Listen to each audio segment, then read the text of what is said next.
Amen. Praise the Lord. Minsan pa po malakas na palakpak para sa ating Panginoon. Come on, palakpak na para kay Jesus ngayong umagang ito. Praise God.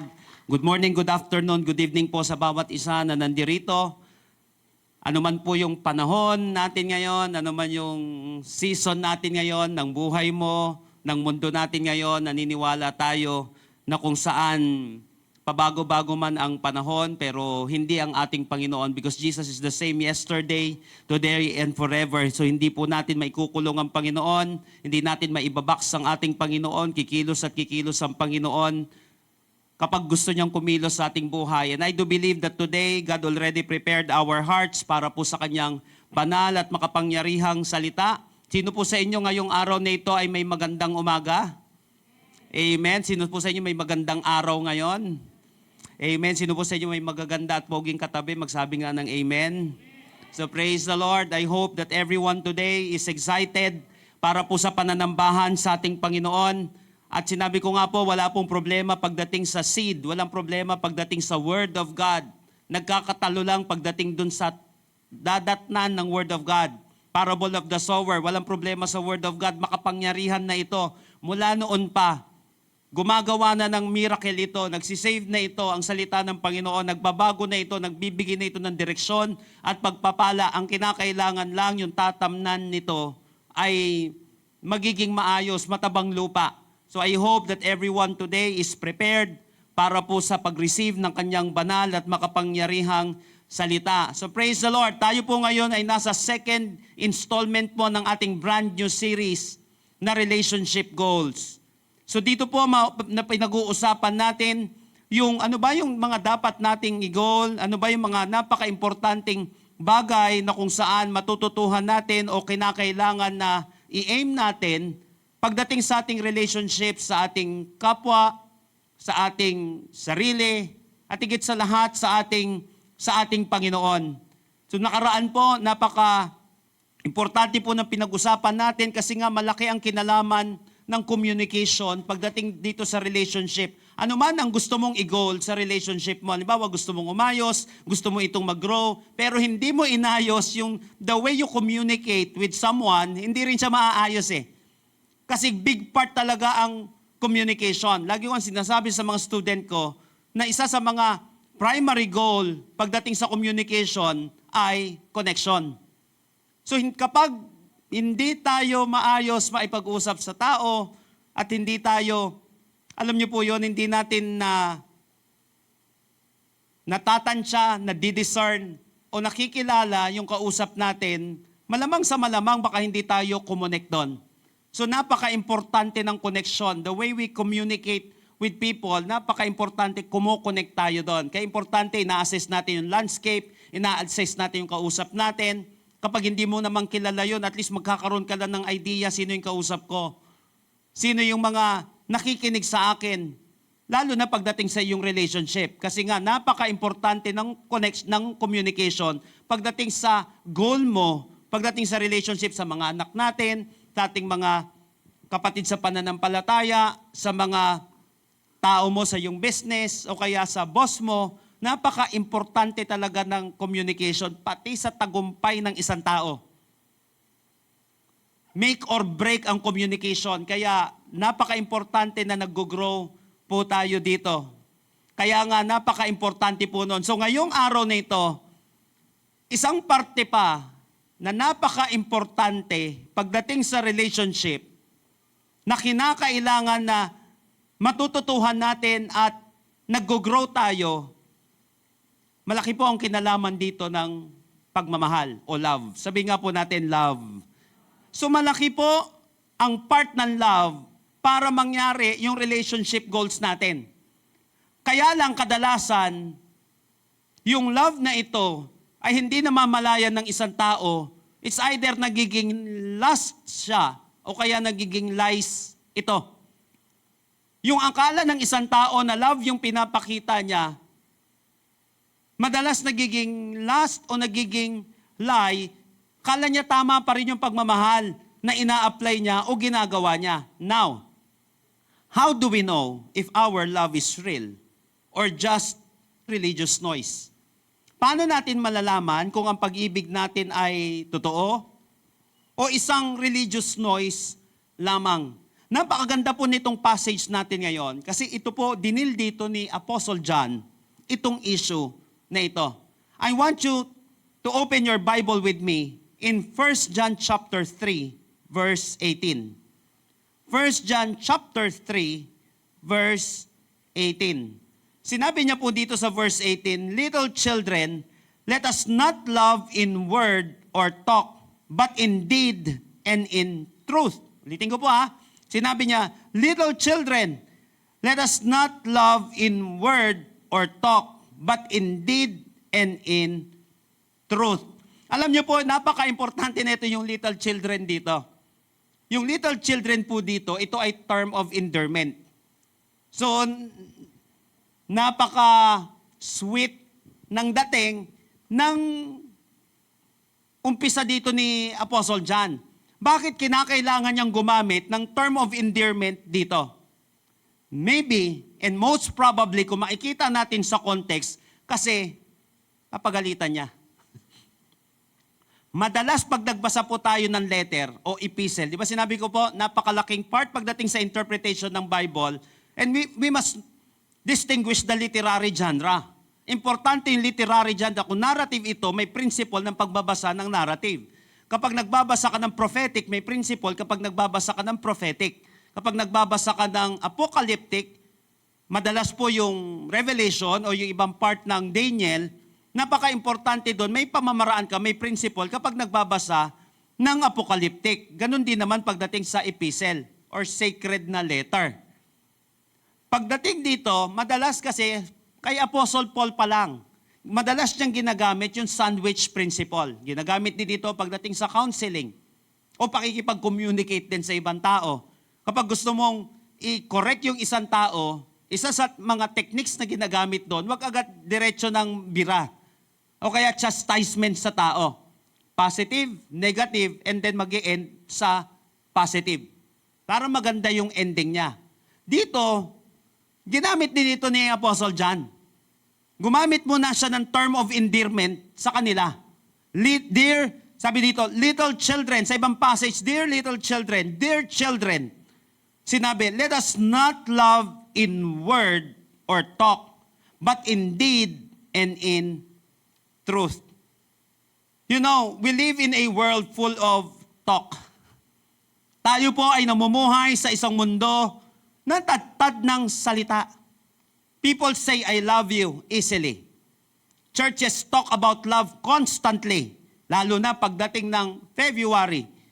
Social media is filled with loving words, hashtags, and emojis na sinasabi, love, I love you.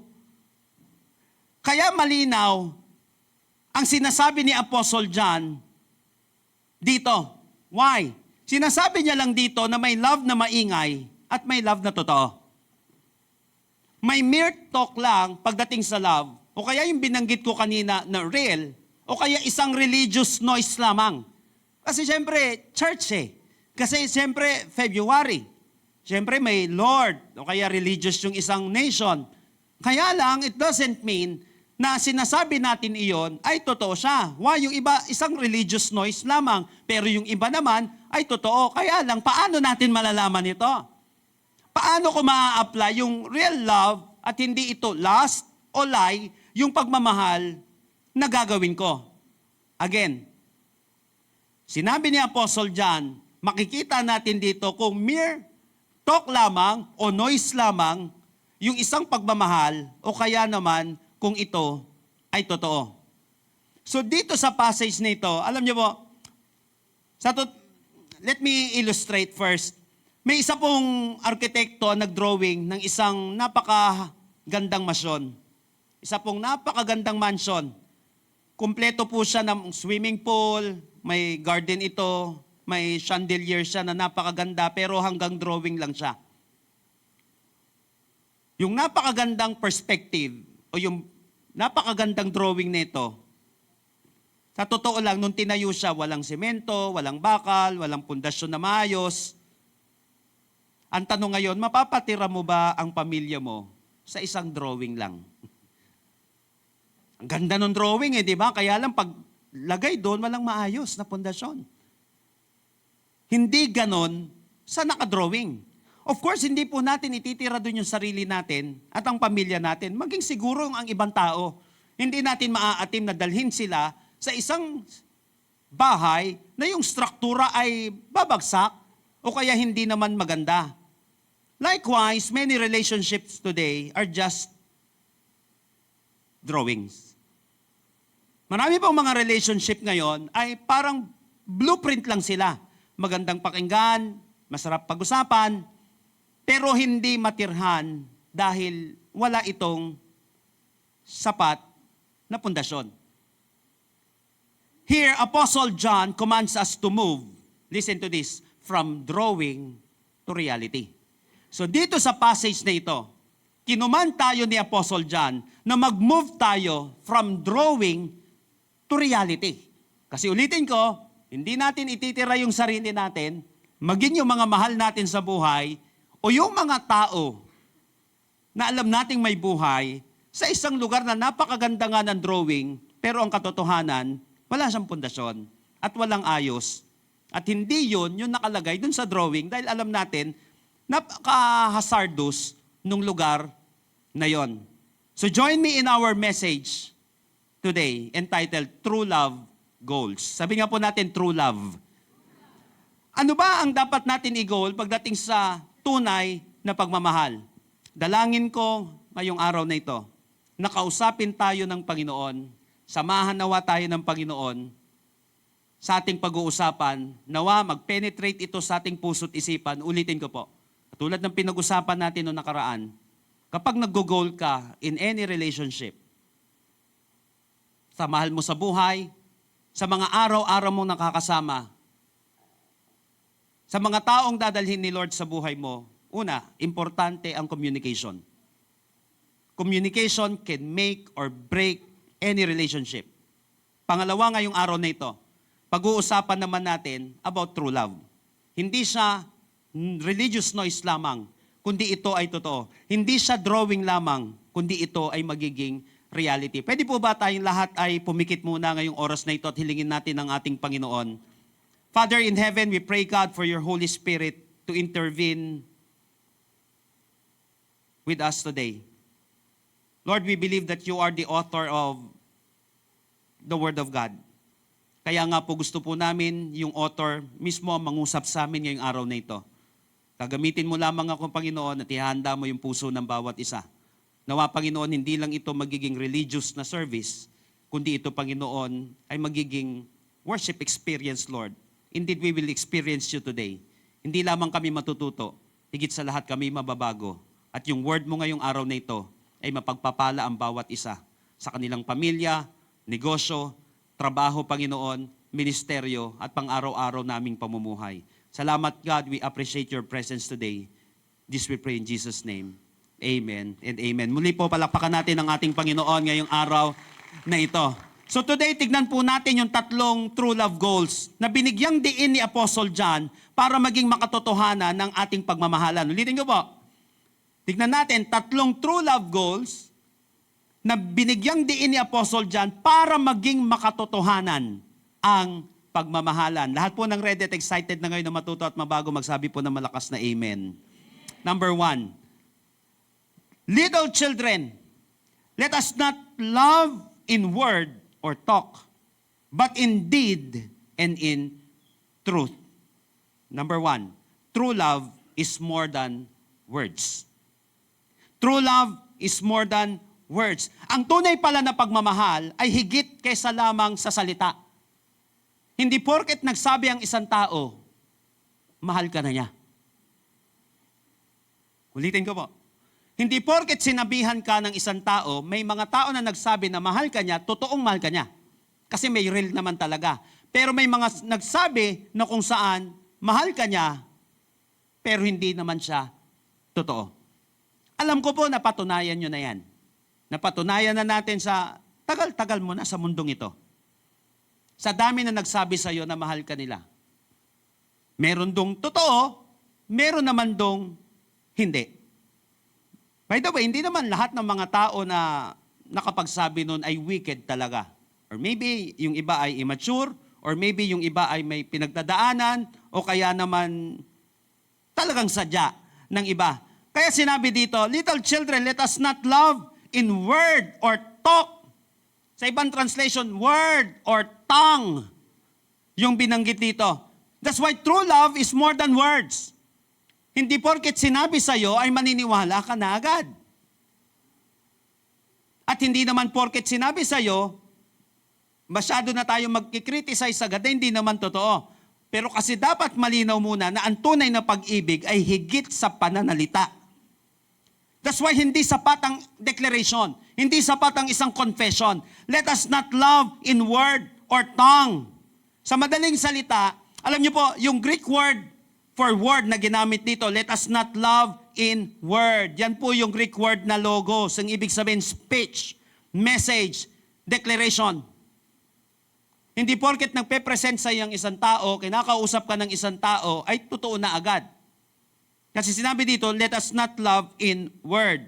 Kaya lang may kasunod dito yung talk or tongue sa mga literal translation. Ang ginamit naman dito na Greek word ay glosa. Kaya nga yung speaking in tongues, glosa lalia. Itong glosa na ito yung tongues, ang ibig sabihin niya. Verbal expression. So sabi ni Apostle John, huwag tayong magmahal sa pamamagitan ng logos lamang. Ang glose dito naman na binabanggit, yung tongue, tumutukoy po ito sa mere talk, lip service. Yung sinabi dito, let us not love in word or glosa. Ang ibig sabihin yung mere talk lamang or lip service. Let me clarify po. Apostle John is not condemning loving words. Wala po siyang kinokondemn dito sa isang mapagmahal na salita. Kasi mamaya hindi na gamitin ng isang tao yon. Hindi na ako mag-I love you, baka sumablay pa ako. Hindi po yon. Hindi kinokondemn ni John kasi napakaganda, marami din salita ang Biblia pagdating dito. At tama naman po yon.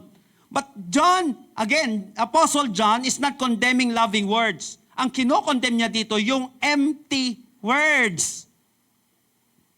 Hindi po siya yung loving words, kundi yung empty na salita.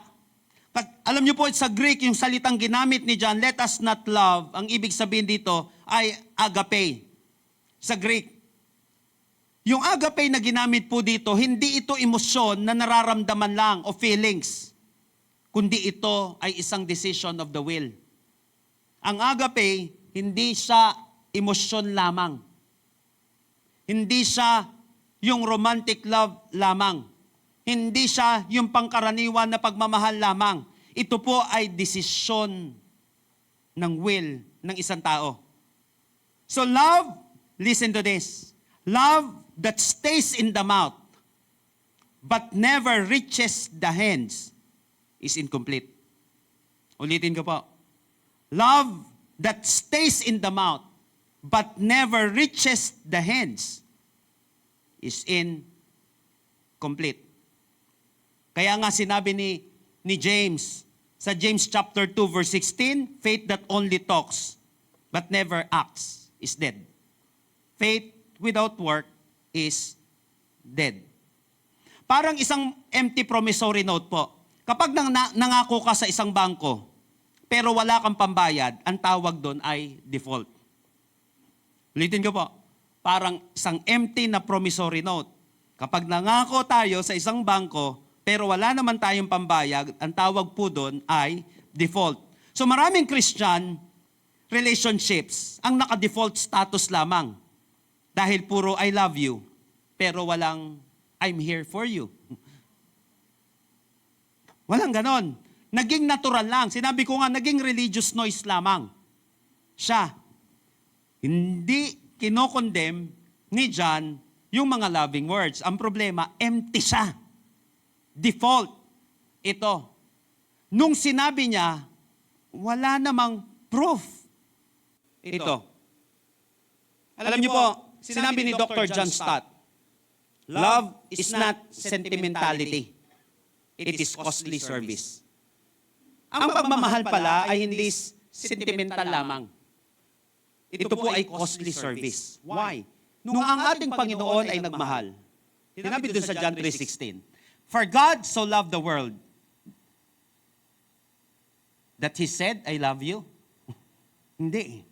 For God so loved the world that He gave His one and only Son, that whosoever believes in Him will not perish but have everlasting life. So napaka-importante po ng manifestation nung pagmamahal na yon. Ang tunay na pagmamahal ay costly service. Hindi lang siya sentimentality. Kaya pag nakita natin, maybe may mga tao kang kakilala, hindi masyadong expressive eh. Sino dito hindi ka masyadong expressive? Na puro ka, I love you. Huwag ka naman maiinis sa I love you ng I love you. Pero may mga tao talaga na hindi mahilig magsalita ng ganon. Pero kita mo dun sa pagsiservisyo. Nibigay yung buhay, ginagawa yung the best niya. Nakuha po natin, because love is not just sentimentality. It is costly service. So we have to check our vocabulary. Mas madami bang pangako kaysa pagsisikap? Litin ko po, mas marami bang pangako kaysa pagsisikap? Are there people you speak kindly but never serve sacrificially? May mga tao po ba na napakagaganda ng salita natin, pero walang sakripisyo tayo na naibibigay sa kanila? That's why sinabi ni Stephen Covey that love is a verb, not a noun. Love is a verb, not a noun. So real love starts when our arms are wide open than our mouths. Ang tunay po na pagmamahal, kapag yung arms natin ay wide open, kaysa yung mga bibig natin ang bukas na bukas. Kaya po, napaka-importante na malaman muna natin that love is more than words. Ang kagandahan na ito po, kapag nagsasalita tayo ng mga kind words, tama siya. Tama naman talaga yun eh. Kaya lang, alam na natin ngayon, hindi lang ito ang tunay ng pagmamahal. So kinakailangan, yung sinabi mo, sususugan mo ngayon. Importante, may gagawin ka na. Dito po tayo pupunta sa pangalawa. Ulitin ko po, paano magiging makatotohanan ang pagmamahalan? Whether sa work natin, business natin, relationship natin, sa church, o sa kung kanino mang tao na gusto mong maipakita ito at maparamdam ito, number 1, true love is more than words. Pangalawa, again, in verse 18, little children, let us not love in word or talk. But sinabi dito, but in deed. So number 2, true love must move into action. Sabihin nga po natin, action. True love must move into action. Kanina po, paglabas namin, ang daming truck dun sa gilid namin. May shooting. O madalas masabi yun, di ba, kapag yung direktor, action! Pag sabing action, may gagawin. Hindi pwedeng walang gagawin. Importante yung instruction ni direktor. Kinakailangan, may gagawin siya. Hindi pwedeng wala. Kaya sinabi dito, little children, let us not love in word or talk, but in deed. Therefore, true love must move into action. Yung mouth natin, yung sinasabi natin sa ating bibig, dapat nagmo-move siya into action. Therefore, ang pag-ibig ay dapat may gawa at hindi lang ngawa.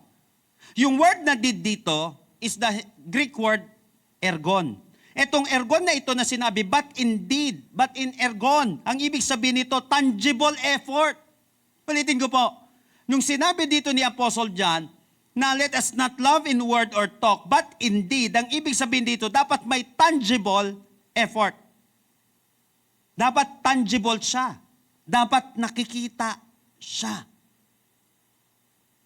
Di ba dapat hindi pinapakita? Sabi ni Jesus Christ, let your light so shine before men, that they may see your good works and praise your Father in heaven. Yung sinasabi naman sa Biblia na huwag mo ipakita, yung context po kasi noon may kinalaman sa pagmamalaki ng mga Pariseo. Katulad sa panalangin. Di ba makikita po natin, pag tila baga may nakikita po kayo sa Bible na tila baga contradict sa isa't isa, Yung pangkaraniwang mag-aaral ng Bible, kapag nagbasa yan ng Bible, may at least 100 po na tila baga kontradiksyon na makikita sa Bible. Pero tandaan po natin, walang kontradiksyon sa salita ng Panginoon. Ang may kontradiksyon yung utak ng tao. Kasi perfect yung salita ng Panginoon eh. Hindi lang maintindihan ng tao. Nakuha po natin siya. So kapag nabasa natin ngayon, bakit sinabi dito ganito, bakit sinabi dito ganito, titignan natin of course yung context niya. So kaya sinabi ng Panginoon, wag mong ipapakita kasi nagmamayabang yung mga Pariseyo eh. Pinagmamalaki nila yung kanilang ginagawa, pero sa Bible naman may mga ipinapakitang panalangin naman eh. Even si Jesus Christ, di ba naisulat na siya yung nanalangin, eh di nakita. Ganon din naman po dito, may mga action tayo na wag mo na lang gawin kung ipagmamalaki mo naman. Yung pagmamalaki, yung may, alam mo yon, yung may pride.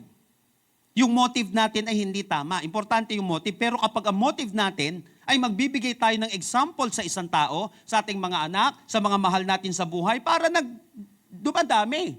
Yung natututong magbigay, yung mga natututong maging generous, yung mga natututong maging masipag, dapat talaga may tangible effort siya. Dapat nakikita because true love must move into action. Let us not love in word or talk, but in deed and in truth. So sabi ni Apostle John, dapat magmahal tayo sa ergo. Ibig sabihin nito, may tangible effort, may action, may work. So dito nanggaling ang salita, dito sa ergo na ito, dito nanggaling yung salitang energy. Sabihin nga natin, energy. Dito po nanggaling yon. Let us not love in word or talk, but in ergo, energy. So ang tunay na pag-ibig ay kumukonsumo ng energy. Ulitin ko po. Ang tunay na pag-ibig ay kumukonsumo ng energy. Hindi po siya static. Ito ay dynamic. So ibig sabihin, ang tunay na pagmamahal, nakakapagod. Ang tunay na pagmamahal, nakakapagod. Pag sinabi natin, napagod ako. Hindi tunay na pagmamahal yan kasi napapagod ka. Hello, ang tunay na pagmamahal, kumukonsumo ng energy. When was the last time puyat ka na, hirap kang bumiyahe, para sa mahal mo sa buhay, para pang-tuition ng anak mo, para pang-support mo sa ganitong tao, di ba? Kaya mo ginagawa ito kasi mahal mo yung tao. So therefore, ang tunay na pagmamahal, nakakapagod siya. Si Kristo nga namatay eh. Noong nagmahal, binigay niya yung kanyang buhay. Kaya kapag ikaw ginagawa mo ito sa iyong mahal sa buhay, ibig sabihin, ikaw ay nagmamahal. Kasi handa mong ibuhos yung energy mo. Handa mong ibuhos yung laman ng isip mo. Handa mong ibigay yung buhay mo para sa mga taong mahal mo. Again, let us, dear children, let us not love in word or talk, but in deed, but in ergo. Kumukonsumo ng energy, may tangible effort. Alam niyo po, in 1 John chapter 3, verse 17, bago po itong verse natin sa 18, sa 17, binanggit ni Apostle John ang pagtulong sa kapatid na nangangailangan. Kung babasahin niyo po, aatras lang kayo. Sabi niya ganun, kung meron kang magagawa, tapos hindi mo namang ginawa para sa kapatid mo nangangailangan, where's the love? May kakayahan kang gawin ito. Sa'yo na lang yan. Huwag natin huhusgahan ng isang tao. May pero naman siya, ba't hindi niya ako binigyan? Hindi mo alam pinagdadaanan ng tao. Nakuha po natin, huwag agad huhusga sa isang tao para ito sa personal ng isang tao. Halimbawa, may kakayahan ka na gawin ito pero hindi mo ginawa. Ayun sinasabi dito sa verse na ito, sa 17, na sinasabi doon, asan ang tunay na pagmamahal? Ngayon doon. Kaya mo namang gawin, pero hindi mo ginawa. Where's the love? Ito po yung binanggit doon sa verse 17, bago nag-arrive doon sa verse 18. Ang agape, yung love na binanggit dito, ay laging may kasamang sacrifice of resources. Ulitin ko po Yung binanggit dito na love, madalas yan. Pag binabanggit yung love, laging may kasamang sacrifice of resources. Kasi nga ang biblical love ay active at hindi passive. Napansin niyo po sa Bible, kapag mahal mo ang Panginoon, may ginagawa tayo para sa Kanya Ano yung mga resources natin? Time, treasure, talent. Kapag mahal natin ang isang tao, may sacrifice of resources na naman. Kasi love yan May pagsasakripisyo ng time, may pagsasakripisyo ng treasure, may pagsasakripisyo ng talent.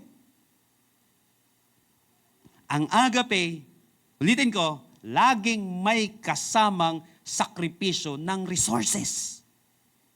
Pag mahal natin ang Panginoon, may sakripisyo siya ng resources. Pag mahal mo yung tao, may pagsasakripisyo ng resources. Nililibre mo ng lunch o dinner. Bibigyan mo pambayad ng bahay. Bibigyan mo bahay. Nag-aambag ka. Nakuha po natin, kapag ang tunay na pagmamahal, ulitin ko, may sacrifice of resources. Ito po yung binabanggit dito ni Apostle John. Kaya tinuturuan niya yung mga mananampalataya, kinakailangan hindi siya religious noise. Kinakailangan totoong pagmamahal. Biblical love is active, not passive. It moves. It costs something. It serves. Alam niyo po, si Jesus Christ, hindi siya nagsabi ng I love you lang. Hindi sinabi ng Panginoong Kristo, alam niyo, mga tao, mga nilikha, mahal na mahal ko kayong lahat. Period. Hindi po. Jesus Christ washed feet. Jesus Christ touched lepers. Jesus Christ fed the hungry. Jesus Christ died on the cross. Hindi lang niya basta sinabing mahal kita, kundi siya ay may ginawa. Hinugasan niya yung paa ng kanyang mga disipulo. Speaks about humility. He speaks about servanthood. He touched the lepers. He fed the hungry. And He died on the cross. Alam niyo po, kagabi, pagkatapos po nung kasal ni Pastor Kim at ni Rochelle, congratulations nga pala kay Pastor Kim saka kay Rochelle. Andito ba sila ngayon?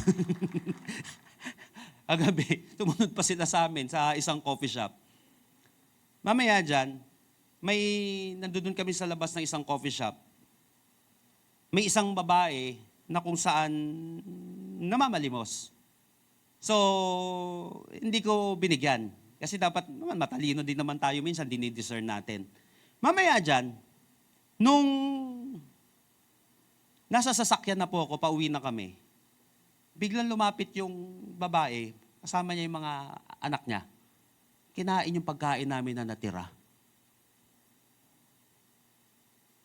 Sabi ko, pag inabutan ko tong mga to, naganda na ako, naghanap ako ng pera. Kasi nakita ko, kailangan nilang kumain. Ibig sabihin, hindi lang nanloloko tong mga to. Gutom sila. Mahirap yun. Sinabi dito, di ba, ni John Stott, ang love, hindi lang siya sentimentality. Yung naramdaman mo, pero wala kang ginawa. Ginawa ko, kinawayan ko yung babae, tapos may kasamang mga bata. Binigyan ko po sila. Kagabi. Alam niyo po yun, sana dumating yung panahon na kung saan hindi lang siya nararamdaman. Kapag may pagkakataon, ito yung sinabi niya, 17, verse 17, 18, saka 19 dito sa passage na ito. Ganito po ang ginawa ng Panginoong Kristo. Hindi lamang siya nagsabi, alam mo, mahal ko yung mga taong yan. Di ba? Ang ganda. Parang pangkaraniwan na politician. Di man lahat Dahil may mga matitino talagang politician. Pero yung iba ganun, no? Mahal na mahal ko kayo. I love you. Parang ganun, di ba? Natural, ito yung sinasabi natin Noise na lamang siya. Kasi nga natural naman talaga nangyayari. But it's not real love. Kaya nga yung kagustuhan natin na pagmamahal ang maipakita, pag hindi natin alam ang pundasyon nito sa salita ng Panginoon, yung sinasabi nating love, yung pala, lies pala siya o last pala siya. But it will never last. Hindi siya talaga siya tatagal. Why? Madidiscern siya ng tao. At makikita yung totoo. Kasi itong ergo na ito, energy siya. Dapat kumukonsumo siya ng energy. Tama. Nung naramdaman ko, mababawasan yung budget ko. Pero alam niyo po ba kasi, part ng budget ko po, may generosity fund ako. Di ba sinabi po natin, ngayong year na ito, nag-aaralan natin ito, may mga trainings tayo about finances, about life natin, yung buhay natin, paano natin bibigyan ng direksyon yung ating buhay pagdating sa Sa prosperity. Paano natin mararanasan ng maayos ito? So, dapat may mga bagay, pag may gusto kang makamit sa iyong buhay, hindi dapat siya emosyon lamang. Halimbawa, nagustuhan mong pumunta dito sa bansang to, gusto mong bilhin yung bagay na ito, naramdaman mo, swipe mo naman yung credit card mo. Nagiging impulsive na buyer tayo. Kaya maraming mga tao sa mundo, and even sa Amerika, majority ng mga Americans po ay baon sa utang. Sumusunod na rin tayo dyan. Ngayon, hindi po masama yung mga bagay na, halimbawa, yung good debt na tinatawag, hindi rin na masama na bumili ka ng napakagagandang bagay. Huwag tayong uhusga. Kaya lang ang masama, wala namang kakayanan yung isang tao. Kaya lang dahil gumana ang kanyang emosyon, hindi niya na pinag-isipan. So mas maganda kasi, kahit na mahirap yung ginawa mo, pero pinag-isipan mo, ang sarap sa pakiramdam. Dahil alam mong worth it yung ginawa mo. Kahit na nagsakripisyo ka. Nakuha po natin, kaya maganda po, maglalagay kayo ng travel fund ninyo, maglalagay kayo ng generosity fund. Pero sinasuggest ko po, magkaroon lagi ng system. Tinuturo ko po madalas to sa mga leaders natin ngayon, and even dito sa church. Mag-create ka ng system sa finances mo na susundan mo siya. Tignan mo, gaganda yung finances mo. Kasi maraming mga tao, puro nakikinig lang sa salita. Halimbawa, ganito ang pagbabudget, in-apply mo yung 70-30, 70-20-10. Kapag alam mo yun, di sundan mo siya faithfully para nagkikreate ka ng habit, nagkikreate ka ng system sa buhay mo. Mamaya, nagiging disiplinado ka na, humuhusay ka na pagdating sa pera kasi binabudgetan mo siya. Kapag Christian ka naman, halimbawa 70-20-10 ka, baliktarin mo for the sake of psychological practice natin. Gawin mo 10-20-70. Why 10-20-70? Binaliktad mo lang naman. Why? Inuna mo si Lord isipin. Na kapag kumita ka, una si Lord.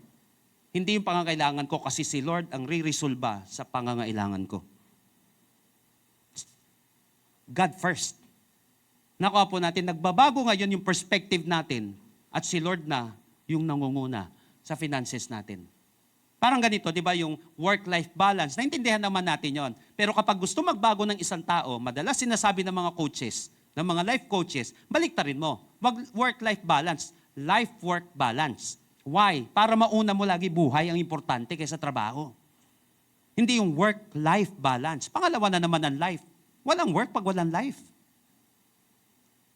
Kahit anong gagawin natin, kaya importante, meron tayong pag life-work balance na nasa isip ng isang tao, may ganito siyang panahon. May araw pa rin siya na kung saan magre-rest siya sa presence ng Panginoon. Kaya tayo nandito ngayon. Hindi lang siya simpleng work-life balance. Life-work balance ito. Nakuha po natin kasi hindi tayo puro trabaho, may time tayo para kay Lord. Dahil maraming mga tao, alipin na sila ng salapi, kwarta, datong. Wala ng time kay Lord. Kaya sinabi ko, hindi porket billionaire ang isang tao, may financial freedom siya, hindi, alipin ka ng pera, hindi ka makalaya. Lalo ka pa ng pangkaraniwang may time kay Lord. Kasi yung isang di na makalaya. Hindi na makapaghanap ng time para magbulay-bulay ng salita ng Panginoon. Hindi na makahanap ng time para makipag-date sa asawa, may pag-fellowship sa mga, wala na social life na maayos. Wala na higit sa lahat, yung spiritual life. Nakuha po natin, kaya importante pagdating sa pagmamahal, may action. Sabi nga natin, action. True love must move into action. Noong panahon po ng World War, may mga tao pong tinatawag na taong tinatawag na secret valentines. Noong World War po, may mga taong tinatawag na secret valentines. Ang ginagawa po nila, nagpapadala sila ng pagkain sa mga nagugutom ng walang pangalan. Hindi nila kailangan ng magsalita, mag-speech, mahal na mahal ko kayo, eto ang pagkain nyo. Noong panahon na yun, secret valentines ang tawag sa kanila.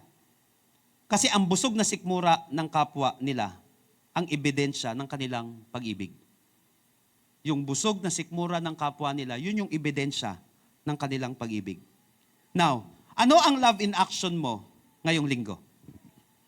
Linggo po Ano yung love in action mo ngayong linggo? Baka yung love in action mo ngayong linggong ito, listen to this. Baka hindi ito bouquet of roses, kundi ang pagtulong sa gawaing bahay. Baka pagpasensya sa taong mahirap mahalin. O ang pagbibigay sa nangangailangan ng walang kapalit? O hindi kinakailangan ipagmalaki? So sino ang itinuturo ng Diyos na tulungan mo ngayong linggong ito na may i-apply yung ganitong klaseng pagmamahal? Nagkakos ng energy, ng time, maybe treasure, o yung talent mo. Alam niyo po, sa dami-dami ng ginagawa po natin sa church, may panahon na parang ayaw ko nang pansinin yung ibang pastor na hindi taga-Amazing Hope. Pero po, hindi maatim ng puso ko na puro tayo-tayo lang. Kaya naglalaan po ako ng time sa mga ibang simbahan na tumatawag po sa akin, nag-aas ng fellowship. Hindi fellowship, nagpapacoach po para sa church din nila, para sa mga gawain din nila. Kasi po para sa akin, hindi lamang para sa atin ito. Yung pinagpala tayo ng Panginoon, ang Amazing Hope, kinakailangan, nagiging blessing din tayo. Maging hindi sa mga kapangalang simbahan natin. Dahil marami din namang mga simbahan na naging pagpapala sa atin. Na hindi nila tayo tinakwil. So napaka-importante po ngayong linggong ito. Sino ang tinuturo ng Diyos para tulungan mo? Anong kabutihan ang kaya mong gawin kahit na walang nakakakita? O kaya walang pagsusumbat na pwede nating gawin? Because true love must move into action. Pwede po ba lastly sabihin natin ulit, action? Last but definitely not the least. Ito po ang napaka-importante dito. Sabi dito sa verse 18, again, little children, let us not love in word or talk, but in deed and in truth. Number 3, true love must be rooted in truth. True love must be rooted in truth. Ang pag-ibig ay nakatanim dapat sa katotohanan. Ulitin ko po, ang pag-ibig dapat nakatanim siya sa katotohanan. Yung word na truth po, dito na binanggit ay yung Greek word na aletheia. Ang ibig sabihin nito, reality, sincerity, alignment with what is true. So dapat, therefore, hindi lahat ng, listen to this, hindi lahat ng sinasabi, hindi lahat ng ginagawa ay totoong pagmamahal. Hindi, ang ganda nito, napakakumpleto ang binanggit ni Apostle John. Kasi baka ma-stop ang isang tao na porket may ginagawa ako, true love na siya. Pwede, pero pwede rin hindi. Dahil hindi lahat na may ginawa sa'yo, mahal ka talaga. Hindi lahat na nagbigay ng bulaklak sa'yo, mahal ka. Condolence pala yun. Hindi lahat. Nakuha po natin, maganda na yung una, malinaw na. Hindi lahat, puro salita. And then gumawa. Sabi dito, pero dapat may pundasyon dito. Nakuha po natin siya. Little children, let us not love in word or talk, but in deed and in truth. Dapat yung sinasabi at dapat yung ginagawa, higit sa lahat, dapat naka-align siya sa katotohanan. Yung aletheia po dito na truth ay nangangahulugang not hidden o sincerity. It is love without a mask. Truth eh. Dapat pala pagmamahal na hindi nakamaskara. Ang ibig sabihin po ng actor, maskara. Yung nag-a-act ka na hindi naman ikaw yon. Nakuha natin siya. So napaka-importante daw dito ng truth. So ang pag-ibig na walang katotohanan, ang ibig sabihin niyan ay manipulation. Ang gawa po or action dapat nagmumula sa isang pusong tapat. Hindi dahil may gusto ka lang makuha o may obligasyon lang. Parang sa negosyo. May mga tao na kaya nila ginagawa ito para sa pansarili lamang nila. Pero may mga tao, kaya importante ito. Ginagawa mo ito, hindi pansarili lang. Of course, kailangan mo yan. Pero napaka-importante, dapat nagpo-provide ka ng value doon sa tao. Dapat may trading na nangyayari. Para hindi siya manipulation, hindi siya pangkaraniwang scheme na lang. Dapat may trading. Ngayon, hindi nakakatakot maningil ng mahal kapag alam mo may itinitrade ka rin na importante. Hindi siya scam. Why nagtitrade ka ng wisdom? Nakuha po natin, o nagtitrade ka ng isang bagay na kung saan magpo-provide ka rin ng value. Hindi lang siya nagpo-provide ng value sa'yo, kundi yung ginagawa natin, nagpo-provide din tayo ng value dun sa mga tao na kung saan nakakausap natin. Truth. Hindi lang dahil may obligasyon na makukuha. So love without truth, listen to this very carefully. Love without truth becomes lie and lust. Kapag wala ang katotohanan, nagiging kasinungalingan siya at nagiging lust. Ito. Truth without love becomes cruelty. Kapag ang truth walang pagmamahal, nagiging cruelty siya. Kaya minsan, hindi, sasabihin ko gusto ko. Nasasabihin. Di ba may mga ganun tao? Hindi, sasabihin ko yung gusto ko. Pero pag sa kanya ginawa yon, masasaktan siya. Because truth without love becomes cruelty. But biblical love is truth-guided action. Kaya nga, napaka-importante na kapag tayo ay nagsasalita ng katotohanan, dapat ito ay may grace. Bago ka mamalo, bago ka magdisiplina, lagi ko po sinasabi ito sa mga leaders, lalo sa mga magulang, hindi masamang magdisiplina.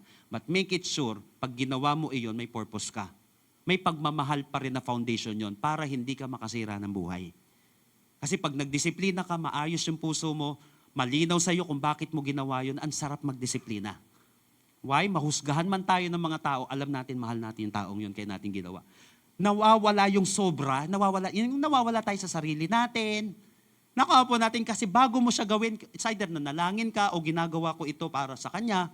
Gusto kong umayos ang buhay mo. Kaya ko ito ginawa, itong disiplinang ito. Nakuha po natin, nagiging tama yung puso ng isang tao. Kapag may ganitong klaseng uri ng pagpapakita ng pagmamahal. Alam niyo po, parang isang artificial flower. Sa malayo mukhang totoo at buhay. Pero kapag nalapitan mo, walang bango. At gawa sa plastic. Maganda sa mata, pero patay ang sustansya. True love, remember this, requires us to be organic. Maging totoo, kahit mahirap. Maging tapat, kahit walang nakatingin. Kasi napaka-importante po ng authenticity.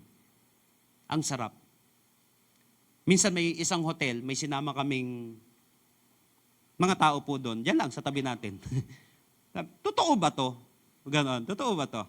Sabi niya ganon. Sabi namin, totoo yan. Yung mga bulaklak na nakakalat doon sa hotel. Di ba madalas kasi plastic, di ba masama yun minsan? Pero doon talaga, grabe, sabi ko lahat yan totoo, tignan mo. Sabi, grabe naman silang gumastos dito. Sabi ko, totoo. Ang sarap kasi, di ba? Ginawa ka mo. Totoo. Ganon din pagdating sa pagmamahal. True love requires us to be organic. Maging totoo kahit mahirap, maging tapat kahit walang nakatingin. So be honest with your intention. Bakit ka naglilingkod? Bakit ka nagmamahal? Is it for the glory of God or for our own ego only? True love is being real. Alam niyo po, minsan nga lang talaga, ang katotohanan, masasaktan talaga tayo. Kasi truth siya. May truth na masarap sa pakiramdam, pero may truth na medyo mahapdi-hapdi. Kasi katotohanan talaga siya. Pero alam niyo po ba, ang medicine may taste bitter. But it heals. Ang gamot po, pwedeng mapait siya, pero nagpapagaling siya. Likewise, love grounded in truth may be uncomfortable. But it resonates. Minsan may katotohanan talaga na hindi tayo komportable. Sino sa inyo recently, kaya inom mo lang ng gamot? Hindi ka komportable, may pinapagawa sa iyo yung doktor mo. For example, kanina parang may pinapatanggal ako sa mata ni JC kasi nakatakip yung mata niya eh. Parang naaalibadbaran ako eh. Doon sa mata niya, nakatakip. Pero doktor po kasi nagsabi noon, tatakpan kasi tinitrain po yung kabilang mata niya para ma-perfect na ulit yung paningin. So, tinitrain ito, kinakailan, lagyan to, parang uncomfortable kasi isang mata lang. Yung pala, tinitrain tong kabila para ano siya, para ma-recognize niya. Hindi lang yung kabila ang natitrain kasi may ganun po. Na minsan parang yung isang tao, parang hindi maganda yung the way ka magbasa, the way ka may pag-usap sa tao. Yung pala may problema kaya hindi laging hinuhusgahan natin yung aksyon ng tao. Minsan may mga tao pala na may nararamdaman sila kaya ganun sila. Nakuha po natin kaya kinakailangan i-therapy siya. Ng mga 1 month yun eh. Ite-therapy yung kabilang mata niya para mas perfect na siya sa susunod. May mga ganong klaseng na uri ng pagmamahal. Kinakailangan, minsan uncomfortable yung ganong klaseng practice natin, pero nagre-restore siya. Hindi siya lalala. Nakuha natin? So are your actions loving and aligned with God's truth? May mga pagkakataon bang umiiwas ka sa truth dahil ayaw mong makasakit? Nakuha natin? May mga ganun bang sitwasyon na umiiwas tayo sa katotohanan dahil ayaw nating makasakit? Do you love people enough para itama sila sa tamang paraan? Remember, 1 Corinthians chapter 13 verse 6. Love does not delight in evil, but rejoices with the truth. Ang tunay na pagmamahal, may truth na pundasyon. Love does not delight in evil, but rejoices with the truth. Dalangin ko, tandaan natin, ito pa maganda. Sabi ng Bible, in Book of John, truth will set you free. Kapag nagmahal tayo na may pundasyon ng katotohanan, dun ka lumalaya. Dun lumalaya ang isang tao. Kaya importante yung truth na yon. Minsan sabihin natin, ang ganda ng ginawa mo, sa totoo naman, hindi naman talaga. Ganda ng boses mo, hindi naman talaga. Mamaya nasanay siyang kumanta ng ganun. Mamaya napapahiya na siya. Kasi ayaw mo lang makasakit. Nakuha natin. Ako rin dati kasi skill siya ang pagkukorek Kaya natutunan ko lang siya eventually. Na kaysa naman sinabi mo, ang ganda, pangit naman talaga yung ginagawa. Ngayon habang buhay, akala niya maganda yung ginagawa niya, kaya lang walang nagsabi sa kanya.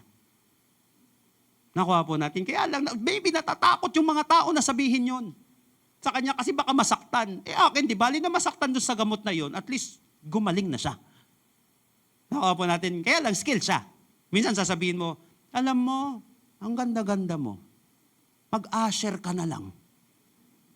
Ang pogi mo, mas maraming tao na bibless sa'yo.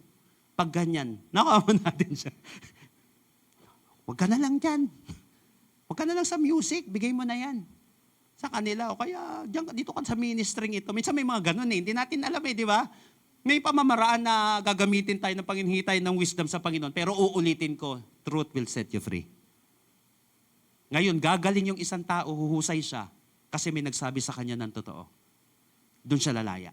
Kapag may katotohanan ka natutunan, listen to this, mapa negosyo, mapa relationship, mapa ministry, listen to this. Once na nag-apply ka ng truth, tiyak yan, magkakaroon ng freedom. Subukan mong apply yung truth sa finances, sa relationship. It will set you free. Dalangin ko ngayong araw na ito, bigyan tayo ng kapayapaan ng Panginoon. Bigyan tayo ng tunay na freedom ng Panginoon in relationship, sa ating finances, sa ating buhay. At hindi mo to nakita, narinig ngayong araw na ito at natutuhan ng wala lang. Because God really wants to bless you. God wants freedom in your life. Gusto kang palayain ng Panginoon, gusto kang i-bless ng Panginoon para sa kanyang kaluwalhatian. Pwede po ba purihin natin ang Panginoon ngayong araw na ito? Praise the Lord. Tayo po lahat ay tumayo. If you can stand sa presence ng ating Panginoon. So paano magiging makatotohanan ang pagmamahalan? Number 1, true love is more than words. Lagi natin isipin na yung true love ay higit pa sa salita. Dapat may kasunod siya. Pangalawa, true love must move into action. Ang tunay na pagmamahal, nagkukos ng ergo, ng energy ng isang tao. It will cost you something. Time, treasure, talent. And true love must be rooted in truth. Alam niyo po, may isa pong kwento tungkol sa isang matandang lalaki na araw-araw pong pumupunta sa nursing home para subuan ang asawa niyang may Alzheimer's disease. Yung nakakalimot. Hindi na po siya makilala ng kanyang asawa. Ngayon tinanong siya ng isang tao doon sa ospital na yon. Bakit mo pa ginagawa yan?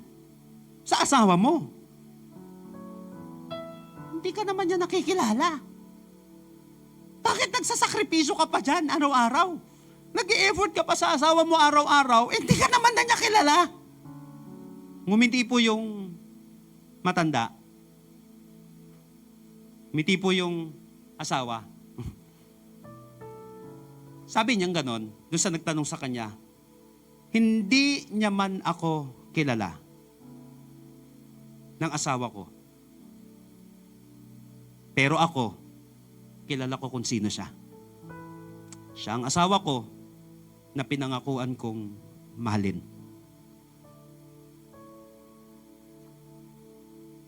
Yan ang true love. Hindi siya nakadepende sa nararamdaman lang, kundi sa katotohanan at sa gawa.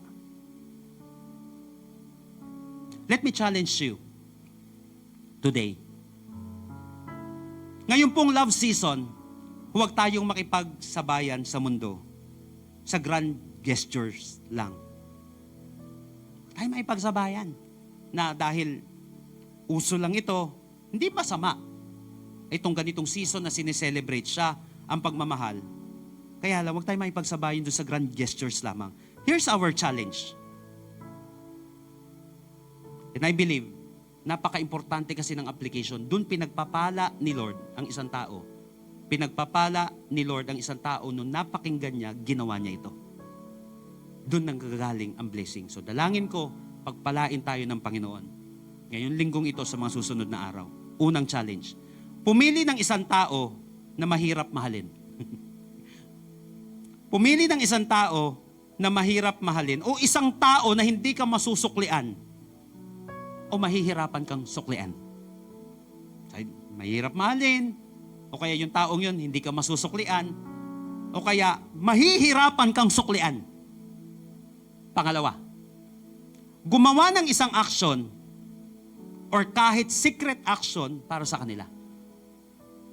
Gawa ka ng action o secret action dun sa taong mahirap mahalin o kaya naman hindi ka masusuklian o kaya naman mahihirapan kang suklian. Action, kahit nakikita, wala namang problema kung tama motive. Or maybe, pwedeng secret action din para sa kanila. Pangatlo at panghuli, gawin ito genuinely.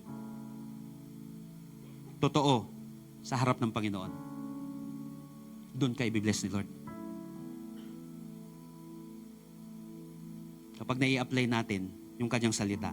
And I will end with this. Balik po ako dun sa verse 16. Di ba? Nabanggit ko kanina yung verse 17. Yung may kakayahan ka, tapos hindi mo ginawa. Sabi ni Apostle John, where's the love? Pero ito yung pundasyon. Verse 16. Basahin ko na lang po sa Tagalog. Pakinggan nyo na lang po. Sabi dito, sa ganitong paraan natin malalaman ang tunay na pag-ibig. Ulitin ko sa ganitong paraan natin malalaman ang tunay na pag-ibig. Ibinigay ni Kristo ang kanyang buhay para sa atin. Kaya dapat din nating ialay ang ating buhay para sa ating mga kapatid. Dapat din nating ialay ang ating buhay para sa ating mga kapatid. Dito na binanggit yung 17. Kung mayroon man sa atin na nasa mabuting pamumuhay at nakikita ng isang kapatid na nangangailangan, ngunit hindi naman niya ito tinulungan, masasabi ba natin na sumasa kanya ang pag-ibig ng Diyos? Ito yung text natin ngayon, verse 18. Mga anak, huwag tayo magmahalan sa salita lang, kundi ipakita natin sa gawa na tunay tayong nagmamahalan. Foundation yung 16. Dito natin makikita, malalaman ang tunay na pag-ibig. Ibinigay ni Kristo ang kanyang buhay para sa atin. Kaya dapat din. Anong ibig sabihin nito? So we must first experience the love of God. We must first experience the love of Christ. At magiging natural siya na magagawa natin. Mahirap, pero kapag ikaw mismo naranasan mo yung pag-ibig ni Lord, tinanggap mo ito, dito na nagfo-flow ang totoo sa buhay mo. Nagiging authentic na yung pagmamahal. Hinahanap ng tao ngayon yung authentic. Ang sarap kumain pag authentic, di ba? Ganito din pagdating sa love. Paano nagiging authentic ang love ko? Kapag naramdaman ko rin ito ng totoo sa ating Panginoon. So maybe some of you, hindi na maging maganda ang past mo. Hindi naging maganda ang nangyari sa buhay mo in the past no mga nakaraang araw. O alam, malinaw sa'yo, hindi ka karapat dapat kay Lord. But you felt and received the love of God. Alam mo, kahit hindi ka karapat dapat, minahal ka ng ating Panginoon. Nagiging natural siya dahil naranasan mo muna. We cannot give what we do not have. Pero kaya mong magbigay kasi binigyan ka muna ni Lord. Pinagpala ka niya. I want you to close your eyes right now. Sino sa atin ngayong araw na ito nais mong tanggapin yung pag-ibig na yun ng Panginoon? O nais mong maranasan yun sa buhay mo? Maybe there's something inside of you right now that you want freedom. Gusto mong makabangon mula sa pagkalunod na yan sa iyong sitwasyon. And you really want to surrender everything to God. Magulong isip, magulong puso, magulong buhay. Or maybe maayos man yung pamilya. Ba't malinaw sa'yo? Ang layo-layo mo kay Lord. Maybe this is your first time right now na dumalo sa gawaing ito, na-invite ka, napadaan ka sa lugar na ito. Ba't hindi nagkataon ito, tinaon ito ni Lord? If you really want to give your life to Jesus today, bibilang ako ng 3 kapatid, taas mo yung kamay mo at sinasabi mo, Lord, I want to give my life to you.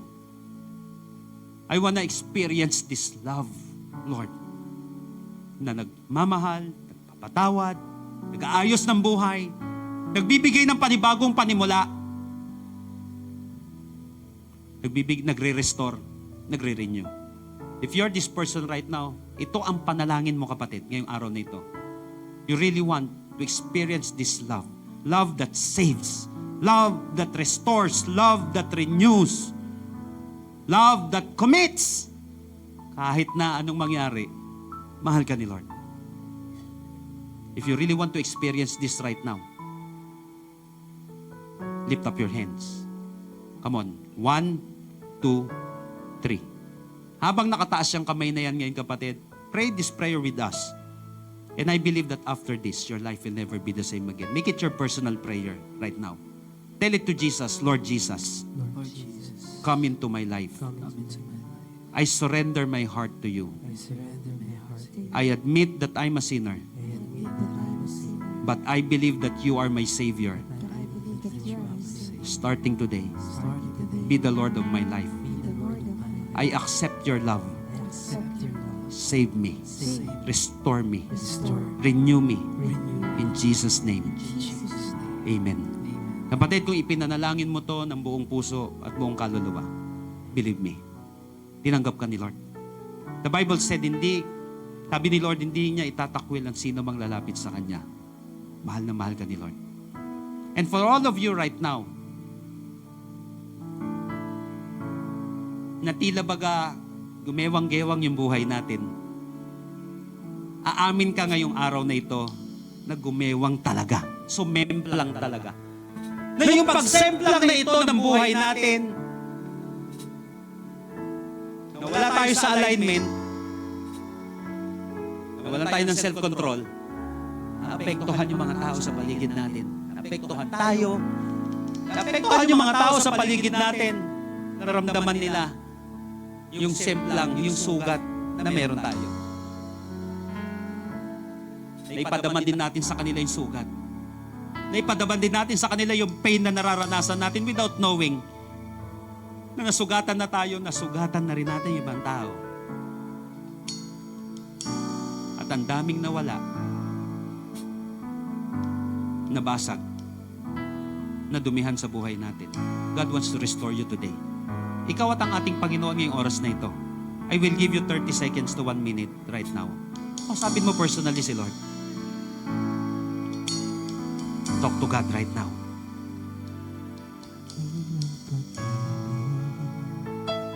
Yung kamay ng Panginoon na nagre-restore ay sumasa iyo ngayong araw na ito. Ang katuparan, Just talk to Him. ako'y naging Ngayong oras na ito may nililinis si Lord. May inaayos ang ating Panginoon. akala ko'y wala na hanggan. Ngunit ang pagyakap at ang paghanggang sa'yo The Lord is cleansing someone. natagpuan. Inibig mo If you want to confess anything to God today, confess it to God. The Bible said He is faithful and just. malaki na He will forgive you pagkukulang. for all your unrighteousness. He will cleanse you, the Bible said. Mahal tayo ng Panginoon. Gusto niya tayong i-restore. Gusto niya tayong i-renew. Gusto niya tayong i-bless para tayo ay maging blessing sa mga tao. Father God, I pray for your restoration right now. I pray God, for peace which transcends all understanding. Bigyan mo po ng kapayapaan ng bawat isa, Panginoon, na nakakaranas ng restlessness. In the name of Jesus. I pray, God, that you renew your people, restore your people, God. Ikaw, Lord, ang makita sa aming buhay. Lord, magdinding ka sa buhay ng bawat isa. Nang sa gayon magawa po namin yung sinabi mo, let your light shine before men, that they may see your good works and praise your Father in heaven. Come to Jesus. Oh Lord. Oh Jesus.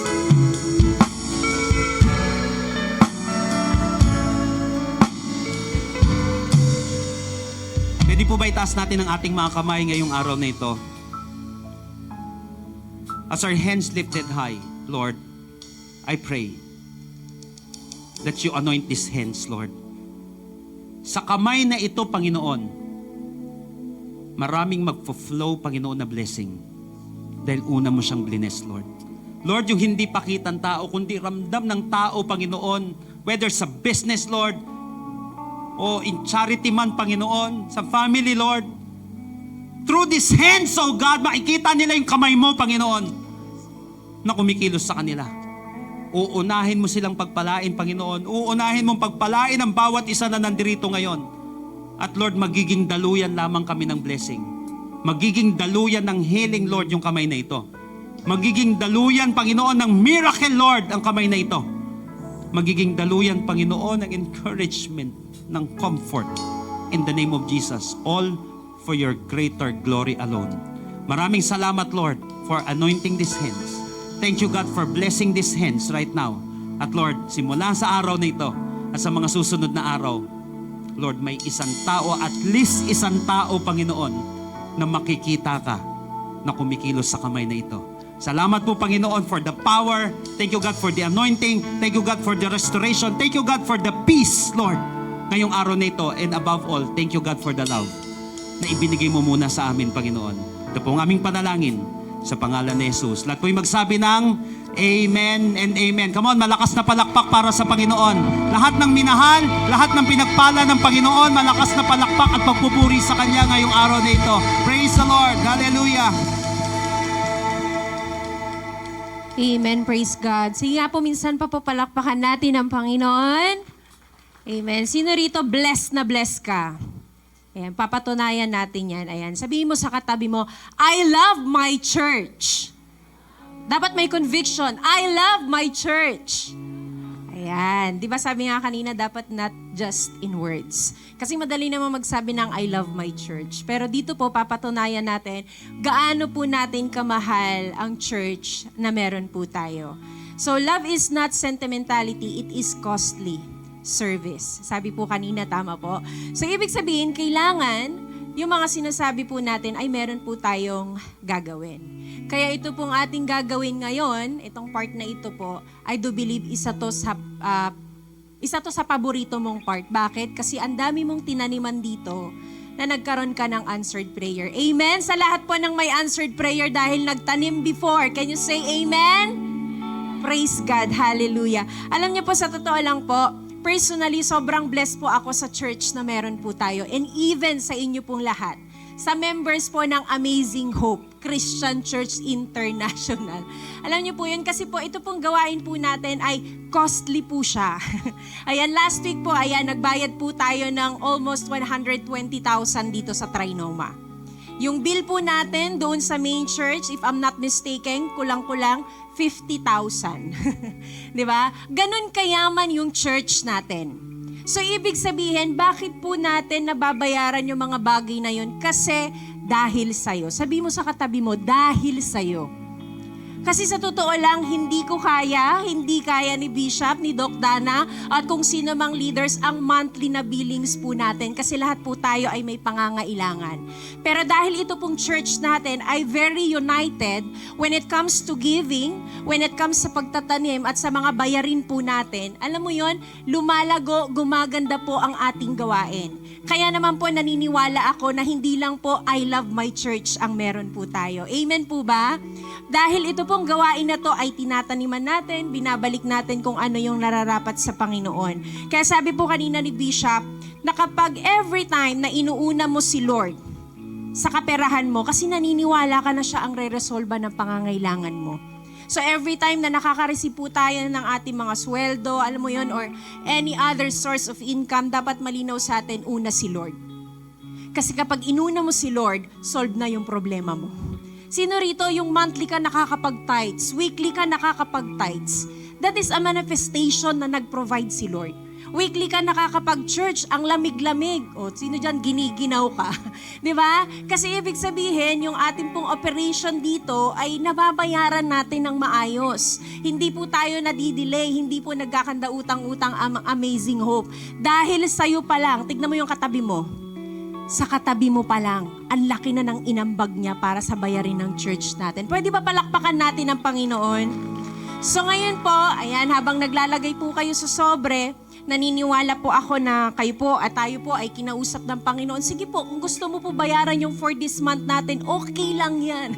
Okay, may GCash po tayo, ayan, may mga bank account po tayo. Pwede mong ilagay sa sobre, pwede po.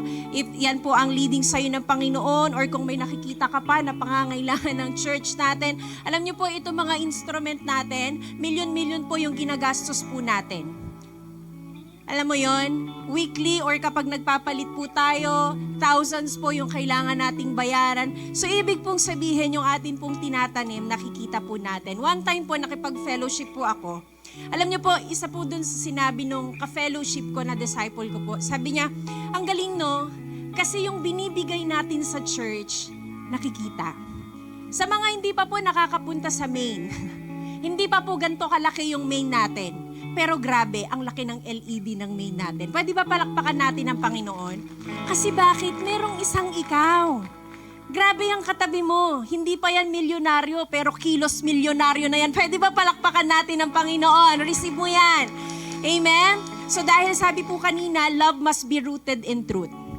Ito po ang truth. Sabi po sa 2 Corinthians 9:6-8, kaya po mahalaga may foundation po ang ating pagbibigay. Sabi nga, dapat hindi by emotion. Mahalaga may foundation. Sabi po rito, but remember this, if you give little, you will get little. Which is a farmer who plants just a few seeds will get only a small crop. But if he plants much, he will reap much. Alam mo, hindi ka lang ginagamit ni Lord as instrument para mabayaran yung mga monthly natin or weekly needs natin. Pero binibigyan ka ni Lord ng pagkakataon na makapagtanim para ikaw ay may aanihin. At sabi po sa verse 7, everyone must make up his own mind as to how much he should give. Don't force anyone to give more than he really wants to, for cheerful givers are the ones God prizes. Sabi dyan, don't force. But, listen to this, ang mga cheerful givers, sila po ang nakaka-receive ng blessing, favor, at answered prayer ni Lord. At ito po, ang truth, si Lord di lang siya nagmahal. Ito po, sabi ni Lord, or sa word ni Lord, God is able to make it up to you by giving you everything. Sabi niyo nga po, everything.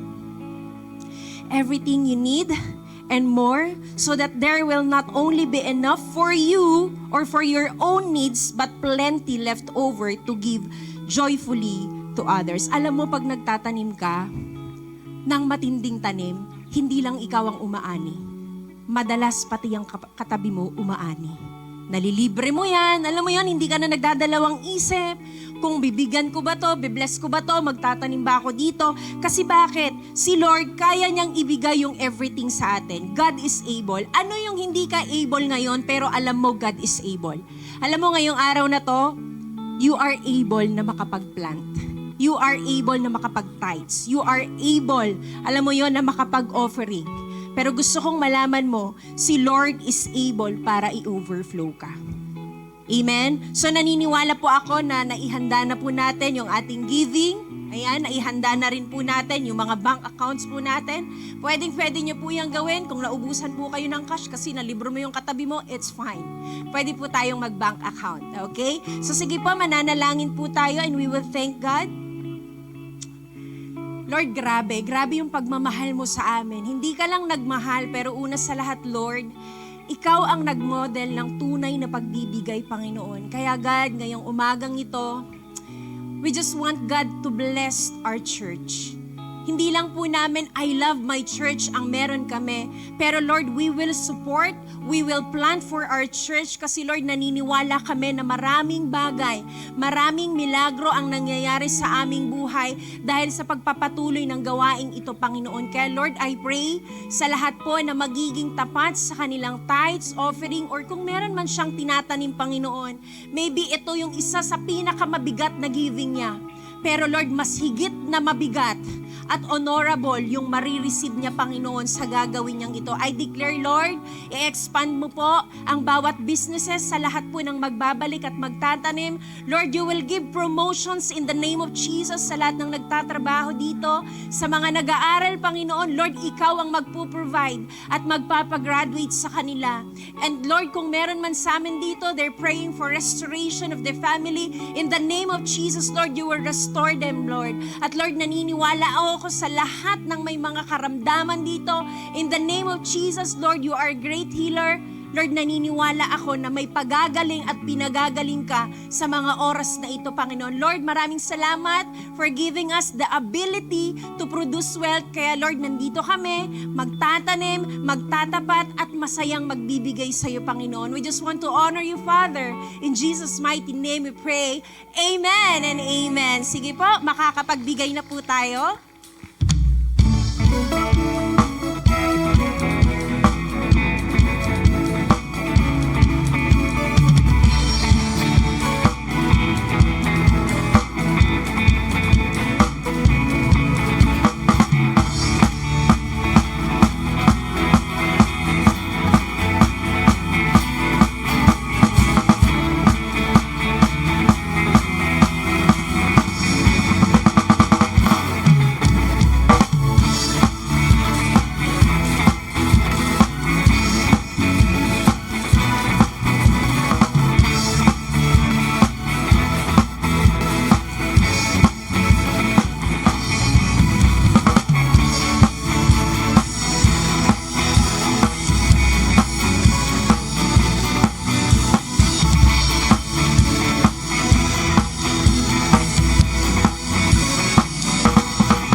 Amen. Malapit na po ang ating relationship. That will be on February 28. Hindi po ata nakalagay doon or baka na-miss ko lang. Ngayon po, tapos na po yung limited offer kasi nung January. So ngayon po, nasa regular price po siya na 300 per head. Pero dahil mahal mo yung sarili mo, mahal mo yung katabi mo, tingnan mo siya tapos sabihin mo, libre na kita.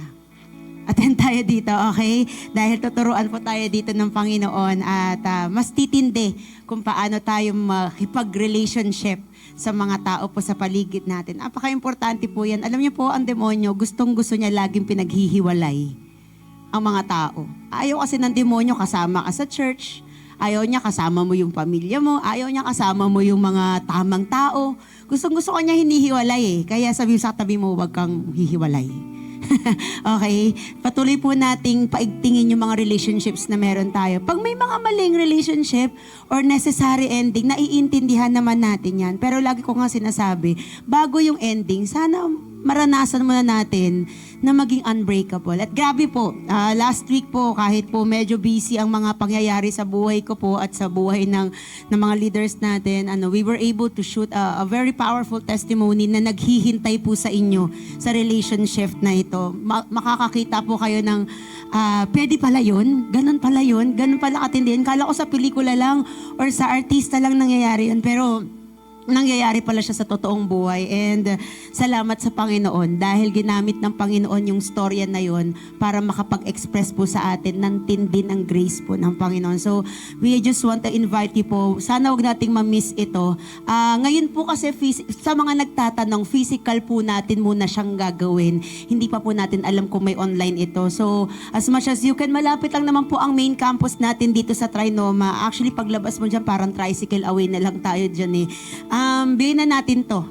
Instead na kung ano-anong gawin natin, ibigay natin to sa sarili mo at sa Panginoon, kayong dalawa ng Panginoon mag-usap, you will see how God will powerfully move in your life and in your relationship. Naniniwala ako, God is not yet done with us. Amen po?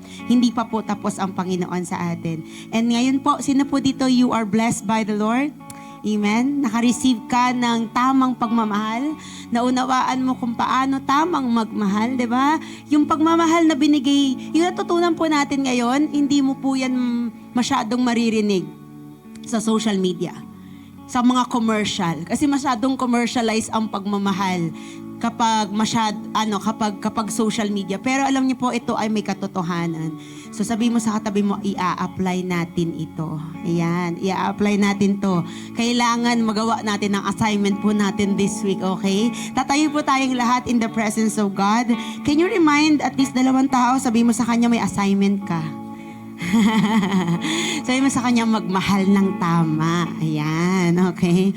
And I know that God will bless us. At tama si Bishop nung sinabi niyang ang blessing ng word ng Panginoon is nasa application. Kasi pwedeng narinig mo siya ngayon, yan, na-bless ka, yung heart mo na-bless. Pero higit yung naramdaman mo ngayon o yung ginawa ng Panginoon sa'yo inside, higit pa doon yung pwede mo ma-experience when you apply the word of the Lord sa mga taong kailangan ma-applyan ng ganong klase ng pagmamahal. At hindi nagkamali si Lord na ikaw ang una niyang kinausap ngayong araw na ito. Tignan mo yan, kayang katabi mo. Tignan mo. Yan, katabi mo na yan. May kakayahan yan magmahal ng tama. Amen. Hindi pa tapos ang pagmamahal dyan. Yan. Kaya, sa taong 2026, magmamahal pa rin. Amen. Palapakan po natin ang Panginoon kasi minahal ka naman ni Lord eh. Kaya sa tabi mo, ito na yung signs, magmamahal pa rin. Okay? Magmamahal pero hindi magpapaloko. Amen po ba? Amen. Yan. Oo, yan ang gusto natin eh. Hindi po. Paano natin na-i-end to? Hindi po. Let's close our eyes and can we just thank the Lord for everything that He has done, for the wisdom, for the truth, for the love that He has given to us. Sa totoo lang, the reason why we can still love is because He first loved us. Kaya mo pa rin magmahal. Kahit na marami ng pagkakataong nasubok ang pagmamahal, nasaktan dahil nagmahal, it is because, kaya pa rin natin, it is because He first loved us. Father God, we thank You for that love. Thank You for that love na hindi lang po namin narinig from You. Hindi lang namin naramdaman sa feelings. Lord, nasaksihan at nagbago po ito ng buhay namin. Salamat, Panginoon, sa pagmamahal na ibinigay mo sa panahon na hindi po kami kamahal-mahal. Thank You for loving us unconditionally, God. And Lord, today, we are going to leave this place. Iba na po yung puso namin. May tama ng tibok at tamang way, Lord, ng pagmamahal. Kung dumating yung panahon na kami, Panginoon, ay naloko na akala namin yun na ang pagmamahal. God, today, You've corrected us. Lord, today, You transform us. Kaya Lord, lalabas kami ng lugar na ito, Panginoon, bit, yung tamang puso, Panginoon, sa aming pagmamahal. And may we be able to express this love to the people, Lord, na aming po mga makakasalamuha. Kilala man namin o hindi, Lord, magawa namin ng tama, ma-express namin ng tama yung love, O God, sa kapwa po namin. Lord, may we express this love to the family na aming pong uuwian mamaya.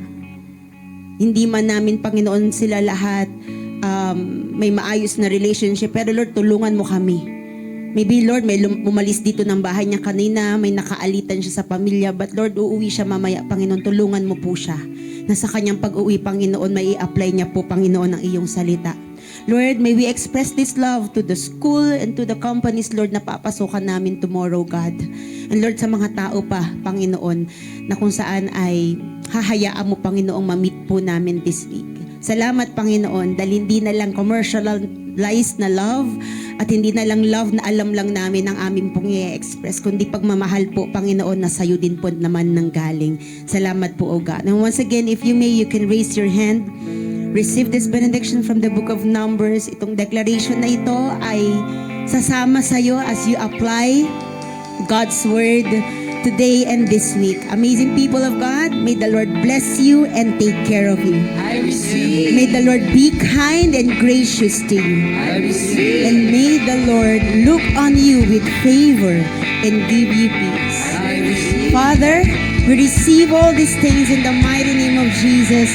And everybody will say aloud, Amen. Amen. God bless everyone. See you po next Sunday. Never shaken, hope awakens in you. Love unfading, never shaken, hope awakens in you.